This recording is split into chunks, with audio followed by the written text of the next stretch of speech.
ভাবছো environmental pollution, climate change যেগুলো শুধু নিউজ পেপারে হেডলাইন, তাহলে তুমি অনেক বড় ভুল ভাবছো। কারণ আগের ভিডিওতে আমি চোখে আঙুল দিয়ে দেখিয়েছিলাম পরিস্থিতি ভয়ঙ্কর বললে খুব কম বলা হবে, বরং আমাদের ধ্বংসের কাউন্টডাউন শুরু হয়ে গেছে। Especially urban noise and urban noise pollution. और मेरी बच्ची का नाम अनवी है, ये 4 महीने की है। एक्चुअली जब थोड़ा बीमार हुई थी तो मैं नियर बाई जो बेस्ट हमारे क्लिनिक के जो डॉक्टर थे उनके पास ले गया। Of October to January, India's capital Delhi sees a spike in patients with respiratory issues. तो वो कह रहे कि इनका ज़्यादा ही पसली वगैरह चल रहा है, धड़कन जकड़न सी हो रही है ज़्यादा, आपको हॉस्पिटल ले जाना पड़ेगा।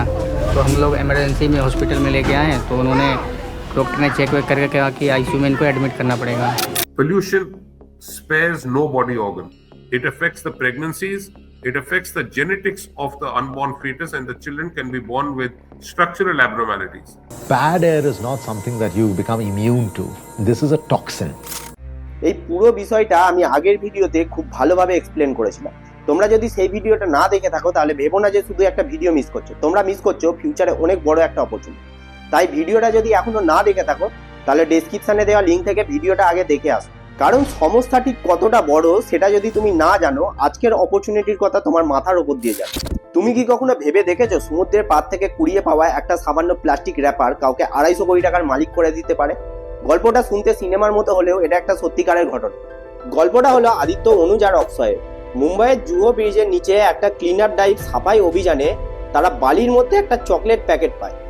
সেটা ছিল 1990 সালে। একবার ভেবে দেখো, 30 বছর ধরে ওটা এখনো কিন্তু পচেনি। এই ঘটনা থেকেই তাদের মাথায় আইডিয়া আসে আর জন্ম নেয় ডিপো। তারা বাঁশ বা বাম্বু দিয়ে বানালো টিস্যু আর বানাতে শুরু করে আরো অনেক ইকো ফ্রেন্ডলি প্রোডাক্ট। আর আজ তাদের কোম্পানির ভ্যালুয়েশন প্রায় 250 কোটি টাকা। তারা কিন্তু শুধু ব্যবসায় করছে না, তারা পরিবেশকেও বাঁচাচ্ছে। তো এই সাকসেস স্টোরিটা শোনার পরে তোমারও কি ইচ্ছা হচ্ছে পরিবেশকে বাঁচিয়ে এইভাবে নিজের কেরিয়ার গড়তে? কিন্তু দেখো, এর জন্য শুধু ইচ্ছা থাকাটাই যথেষ্ট নয়, এর জন্য দরকার সঠিক একটা রোড ম্যাপের। আজকের ভিডিওতে আমি শুধু তোমাকে কেরিয়ারের নাম গুনে শোনাবো না, বরং দেবো একটা কমপ্লিট কেরিয়ার ব্লুপ্রিন্ট। কোন কোর্সগুলো করলে তুমি ফিউচারে হাই পেইং জব পাবে এবং আজকের দিনে মার্কেট কোন স্কিলগুলোর জন্য ছটফট করছে সেটা নিয়ে আজকে ডিটেলসে আলোচনা করব। আর হ্যাঁ, তুমি যদি চাকরি করে বসের রুল ফলো না করে পুষ্পার মতো নিজের রুল নিজে বানাতে চাও, তাহলে তোমার জন্য কিছু ইউনিক বিজনেস আইডিয়াও আছে। তাহলে চলো দেরি না করে একদম বেসিক থেকে স্টার্ট করা যায়। এনভায়রনমেন্টাল সায়েন্স নিয়ে কাজ করা সব থেকে সহজ এবং ডাইরেক্ট রাস্তা হলো বিএসসি ইন এনভায়রনমেন্টাল সায়েন্স করা। ক্লাস 12 এ সায়েন্স পাস করার পর তোমাকে 3 থেকে 4 বছর ডিগ্রিটা কমপ্লিট করে নিতে হবে। এই ডিগ্রিটা হাতে থাকলে তুমি এনভায়রনমেন্টাল সায়েন্টিস্ট, এনভায়রনমেন্টাল কনসালটেন্ট বা হেলথ অফিসার হিসেবে সরকারি বা বড় বড় প্রাইভেট কোম্পানিতে জবের সুযোগ পাবে। আর যদি তুমি সাধারণ জবের বাইরে গিয়ে ক্লাইমেট চেঞ্জ অ্যানালিটিক্সের মতো ফিউচারিস্টিক ফিল্ডে কেরিয়ার করতে চাও, তাহলে তোমাকে এনভায়রনমেন্টাল সায়েন্সের ওপর এমএসসি করতে হবে। কারণ এই মাস্টার্স ডিগ্রিতে তুমি শিখবে জিআইএস, জিওগ্রাফিক ইনফরমেশন সিস্টেম, যেটা দিয়ে স্যাটেলাইট ইমেজ আর ম্যাপ বিশ্লেষণ করে পরিবেশের পরিবর্তন বোঝা যায়। ক্লাইমেট চেঞ্জ অ্যানালিটিক্স অর্থাৎ ফিউচার ক্লাইমেট কেমন হবে তার ডেটার মডেলিং করা এবং পাইথন বা এআই ব্যবহার করে বড় বড় এনভায়রনমেন্টাল ডেটাকে সলভ করা। এছাড়াও জবে ঢোকার জন্য বা রিয়েল লাইফের ডেটাকে হ্যান্ডেল করার জন্য তোমার আরও কিছু প্র্যাকটিক্যাল টুল জানা দরকার, বিশেষ করে অ্যাডভান্স এক্সেল, ডেটাবেস ম্যানেজ করার জন্য এসকিউএল, ডেটা ভিজুয়ালাইজেশনের জন্য পাওয়ার বিআই এবং বেসিক স্ট্যাটিস্টিক। 22 तक पढ़ाई, 25 पे नौकरी, 26 पे छोकरी, 30 पे बच्चे, 60 पे रिटायरमेंट और फिर मौत का इंतजार। ऐसी किसी पेटी लाइफ थोड़ी जीना चाहता हूं। এত কঠিন পড়াশোনা করে দিনরাত ম্যাপ আর ডেটা ঘেটে তুমি যদি সারা জীবন 9 to 5 ডিউটি না করতে চাও, তাহলে চলো দেখে নিই এই ডিগ্রি তোমাকে বিজনেসে ঠিক কোথায় কোথায় হেল্প করতে পারে। তো প্রথমেই আমি বলবো এনভায়রনমেন্টাল ইম্প্যাক্ট অ্যাসেসমেন্ট কনসালটেন্সি। আজকাল যে কোনো গভর্নমেন্ট বা প্রাইভেট প্রজেক্ট শুরু করার আগে সেটা পরিবেশের ঠিক কতটা ক্ষতি করবে এটা রিপোর্ট জমা দিতে হবে। যেহেতু তুমি সায়েন্স স্টুডেন্ট, তুমি জানো মাটির কোয়ালিটি বা বাতাসের দূষণ কিভাবে মাপা হয়। তুমি নিজে একটা কনসালটেন্সি ফার্ম খুলে বড় বড় কোম্পানিকে এই রিপোর্ট বানিয়ে দেওয়া সার্ভিস দিতে পারো। এরপরে বলি জিওগ্রাফিক ইনফরমেশন সিস্টেম বা রিমোট সেন্সিং এজেন্সি। তুমি যে মাস্টার্সে জিআইএস শিখেছো সেটাকে কাজে লাগিয়ে তুমি একটা ডেটা এজেন্সি খুলতে পারো। এখানে তোমার কাজ কৃষি জমি মনিটর করা, বন্যার আগাম পূর্বাভাস দেওয়া বা শহর প্ল্যানিং এ ডেটা দিয়ে সাপোর্ট করে। আর এই তথ্যগুলো সরকার বা বড় বড় এনজিওদের কাছে বিক্রি হয়। আর তোমার আসল প্রোডাক্ট হলো তোমার data analytics skill. Green auditing and compliance farm. অনেক কোম্পানি এখন নিজেদের ইকো ফ্রেন্ডলি দাবি করতে চায়, কিন্তু তাদের সেই সার্টিফিকেশন দেওয়ার লোক নেই। তুমি কোম্পানিগুলো গ্রিন অডিট করতে পারো, অর্থাৎ তাদের এনার্জি কতটা খরচ হচ্ছে, কার্বন ফুটপ্রিন্ট কতটা, সেগুলো ক্যালকুলেট করে তাদের সার্টিফিকেট দেবে। এই টেকনিক্যাল কাজটা একজন এনভায়রনমেন্টাল সায়েন্সের স্টুডেন্টই নিখুঁতভাবে করতে পারে। Renewable energy solution, solar panel বা উইন্ড এনার্জি, এগুলোই হলো শক্তির ভবিষ্যৎ। তোমার যদি ইঞ্জিনিয়ারিং বা সায়েন্স ব্যাকগ্রাউন্ডের সাথে এনভায়রনমেন্টাল নলেজ থাকে, তাহলে তুমি সোলার ইনস্টলেশন বা কনসালটেন্সি ফার্ম শুরু করতে পারো, যার ডিমান্ড এখন আকাশ ছোঁয়া। আচ্ছা, পরিবেশকে বাঁচাবার জন্য শুধু কি সায়েন্টিস্টই দরকার? না, একদমই না। তার জন্য স্মার্ট ম্যানেজারেরও প্রয়োজন। তো তুমি যদি ল্যাবে বা ফিল্ডে গিয়ে টেকনিক্যাল কাজ না করে অফিসে বসে স্ট্র্যাটেজি বানাতে চাও, তাহলে তোমার জন্য গেম চেঞ্জার হলো MBA ইন সাস্টেনেবিলিটি ম্যানেজমেন্ট বা MBA ইন গ্রিন এনার্জি। যে কোনো স্ট্রিম অর্থাৎ আর্টস, কমার্স, সায়েন্সে গ্র্যাজুয়েশন করার পরে এই কোর্সটা করা যায়। যারা অন্য কোনো সাবজেক্ট নিয়ে পড়াশোনা করে ফেলেছো বা গ্র্যাজুয়েশনের জন্য পড়াশোনা করছো, তাদের জন্য এটা খুব ভালো অপশন। এখান থেকে তুমি হতে পারো CSR ম্যানেজার, যার ফুল ফর্ম হলো কর্পোরেট সোশ্যাল রেসপন্সিবিলিটি। অর্থাৎ বড় বড় কোম্পানিগুলো পরিবেশ বা সমাজের ভালোর জন্য কোটি কোটি টাকার ফান্ড দেয়, সেটা কোথায় খরচ হবে সেই পাওয়ারফুল ডিসিশনটা নেবে তুমি। তারপরে আসি ESG অ্যানালিটিক্স, মানে এনভায়রনমেন্টাল, সোশ্যাল অ্যান্ড গভর্নেন্স। সোজা কথায় ব্যাংক বা ইনভেস্টররা এখন দেখার চেষ্টা করছে কোন কোম্পানি পরিবেশের ক্ষতি করছে না। এই রিপোর্টটা বানাবার জন্য ব্যাংকে এখন ESG অ্যানালিটিক্সদের ডিমান্ড প্রচুর বেশি। চাকরি তো হলো, কিন্তু ভিডিওর শুরুতে আমি বলেছিলাম না নিজের বস হওয়ার কথা? তুমি সায়েন্সের স্টুডেন্ট হও বা কমার্সের স্টুডেন্ট হও, তুমি এই সমস্ত নলেজকে কাজে লাগিয়ে তুমি এমন কিছু বিজনেস স্টার্ট আপ করতে পারো যেগুলো আগামী 10 বছরে মার্কেট রুল করবে। প্রথমেই আসি সার্ভিস বেসড বিজনেস। দেখো, একটু আগেই সায়েন্স পার্টে যে গ্রিন অডিটিং বা কনসালটেন্সির কথা বললাম, MBA করে তুমি সেই একই বিজনেস করতে পারো। পার্থক্য শুধু একটাই, এখানে তুমি টেকনিক্যাল কাজটা করবে না, তুমি শুধু ক্লায়েন্ট ম্যানেজ করবে আর বিজনেস চালাবে। আর দ্বিতীয়টা হলো প্রোডাক্ট বেসড বিজনেস। এখানে ক্রিয়েটিভিটিটাই হলো আসল। যেরকম সাস্টেনেবল ফ্যাশন অ্যান্ড আপস্কেলিং, ফেলে দেওয়া প্লাস্টিক কাপড় থেকে নতুন ডিজাইন ড্রেস বা ব্যাগ বানানো। জেনজি এখন সাধারণ ব্র্যান্ড ছেড়ে দিয়ে এই আপস্কেল প্রোডাক্টের দিকেই বেশি ঝুঁকছে। তারপরে বলি organic personal care, chemical free সাবান, শ্যাম্পু, কসমেটিক, নিজস্ব ব্র্যান্ড তৈরি করে। বায়োডিগ্রেডেবল প্যাকেজিং, প্লাস্টিকের দিন শেষ। বেকর মতো তুমিও বাঁশ বা জুট দিয়ে ইকো ফ্রেন্ডলি প্যাকেজিং বানিয়ে বড় কোম্পানিদের সাপ্লাই দিতে পারো। আর শেষে কিছু ফিউচারিস্টিক বিজনেসের কথা বলি, ওয়াটার ট্রিটমেন্ট অ্যান্ড হারভেস্টিং। আগামী দিনে জলের সমস্যা সব থেকে বড় হবে, তাই রেন ওয়াটার হারভেস্টিং বা জল শোধন করার এজেন্সি করো।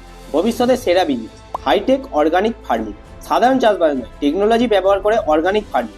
যে সমস্ত প্রোডাক্টগুলোর দাম মার্কেটে সবসময় বেশি হয়। তো এতক্ষণ অনেক কথা বললাম পিওর সায়েন্স এবং ম্যানেজমেন্ট নিয়ে, কিন্তু তোমাদের মধ্যে এরকমও অনেকে আছে যারা শুধু থিওরি নয়, হাতে কলমে কাজ করতে বেশি পছন্দ করে। তো যারা নিজের হাতে টেকনোলজি বা মেশিন বানাতে চাও, তাদের জন্য বেস্ট অপশান হলো বিটেক ইন এনভায়রনমেন্টাল বা বিটেক ইন এনার্জি ইঞ্জিনিয়ারিং।